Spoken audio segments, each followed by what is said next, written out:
परभणी जिल्ह्यातील पालम तालुक्यात गाव पातळीपर्यंत ग्राहक पंचायतीचं कार्य पोहोचवण्यासाठी ग्राहक मित्र संकल्पना राबवण्यात येणार आहे।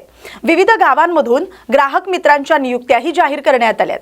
पालम येथील ममता विद्यालयात अखिल भारतीय ग्राहक पंचायत तालुका शाखेच्या वतीनं बैठकीचं आयोजन करण्यात आलं होतं। यावेळी जिल्हा उपाध्यक्ष भगवान करंजे यांनी ग्राहक पंचायतीच्या कार्याची माहिती दिली। 1 ऑगस्ट ते 31 ऑगस्ट दरम्यान सदस्य नोंदणी अभियान सुरू आहे। नागरिकांनी ऑनलाईन सदस्य नोंदणी करण्याचं आवाहन करण्यात आले। पालम तालुक्यातील पेठ शिवणी, सातेगाव, पारवा, पिंपळगाव, मुरुडदेव, बनवस आणि सरफराजपूर या गावांमध्ये ग्राहक मित्रांच्या नियुक्त्या जाहीर करण्यात आल्यात।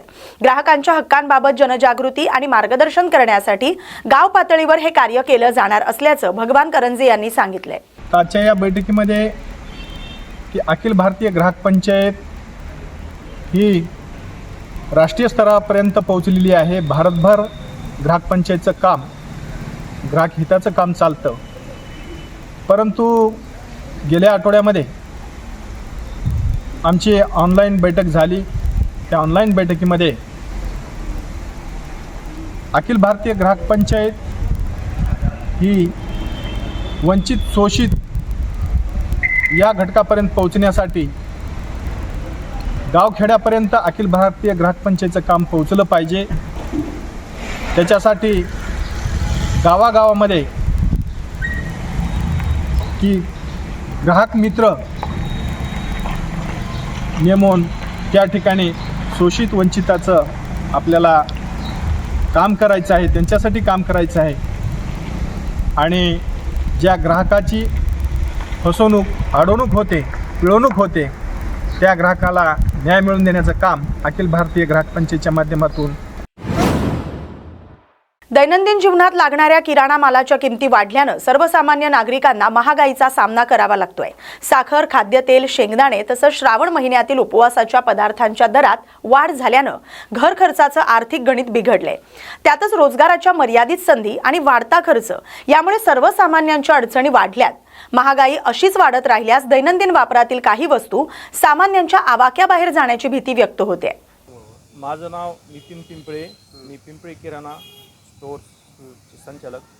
आणि साखरेच्या किमती संदर्भात जर सांगायचं झालं तर कंप्लीट 1 महिन्याखाली साखरचा दर हा विक्री होता 50 रुपये, तो आज रोजी 70 रुपयाच्याही पुढे गेलेला आहे।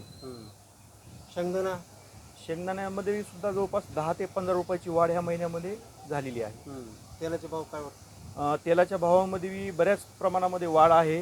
गेल्या महिन्या 2 महिन्याचा जर विचार केला तर तेलाच्या भावामध्ये सातत्याने तेजी पाहायला मिळत आहे। आणि आता सणावाराचे दिवस असल्यामुळं पुढेही तेजीचा अंदाज वर्तवला जात आहे। पहिला किती भाव होता आणि आता किती वाढलेला आहे? सोयाबीन तेला संदर्भात जर सांगायचं म्हणलं म्हणजे पूर्ण खाण्याच्या तेला संदर्भात जर बोलायचं झालं तर पहिला तेलाचा भाव आणि आताचा भाव ह्याच्यामध्ये कमीत कमी 10 ते 15 रुपये किलोचा फरक पडलेला आहे। अच्छा, तांदूळ? हां, तांदूळात बी वाढ खूप नोंद करून चालली। तांदूळामध्ये बी खूप वाढ झालेली आहे। कमीत कमी कोलम तांदूळ हा 10 ते 15 रुपयानं वाढ दर्शवली जात आहे आणि इथून पुढेही त्याचे 10-5 रुपये वाढण्याची शक्यता आहे। तुम्ही पाहू शकता सामान्य लोकांचं जगणं मुश्किल झालं आहे। सध्या साखरेचे, तेलाचे आणि तांदळाचे भाव गगनाला भिडले आहेत। अरुण गीते, न्यूज मराठी, बीड, अंबेजोगाई। अमरावतीच्या अंजनगाव सुर्जी इथं क्रांतीज्योती ब्रिगेडच्या वतीनं गुणवंत विद्यार्थी आणि विविध क्षेत्रात उल्लेखनीय कामगिरी करणाऱ्या कर्तृत्ववानांचा भव्य सत्कार सोहळा उत्साहात पार पडला। शिक्षण, सामाजिक कार्य, कला, क्रीडा आणि पत्रकारिता या क्षेत्रातील मान्यवरांचा यावेळी गौरव करण्यात आला।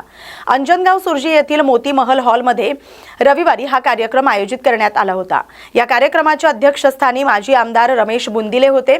क्रांतीज्योती ब्रिगेडचे संस्थापक अध्यक्ष ॲडव्होकेट नंदेश आंबाडकर यांच्या हस्ते कार्यक्रमाचं उद्घाटन झालं। डॉक्टर श्रीकृष्ण गोरडे यांनी स्वागताध्यक्ष म्हणून उपस्थिती दर्शवली। गुणवंत विद्यार्थी, सामाजिक आणि महिला कार्यकर्त्यांसह विविध क्षेत्रातील कर्तृत्ववानांचा यावेळी सन्मान करण्यात आला। शिक्षण, संघटन आणि संघर्षाच्या माध्यमातून सामाजिक परिवर्तनाचा संदेश देणारा हा उपक्रम ठरल्याचं आयोजकांनी सांगितले। रायगडच्या महाड तालुक्यात मुंबई गोवा महामार्गावर नडगाव गावाच्या हद्दीत दरड कोसळल्याची घटना घडली। महामार्गालगत फोडलेल्या डोंगराचा काही भाग अचानक कोसळल्याने मोठी दुर्घटना टळली आहे। घटनेनंतर महामार्ग विभागाचे कर्मचारी तातडीने घटनास्थळी दाखल झाले। खबरदारीचा उपाय म्हणून महामार्गाची एक मार्गिका बंद करून पोलिसांच्या मदतीने वाहतूक सुरू ठेवण्यात आली। दरड कोसळल्यामुळे काही काळ वाहतूक कोंडी निर्माण झाली होती। दरम्यान दरड हटवण्याचे काम सुरू आहे। वाहतूक आता पूर्ववत करण्यात आली।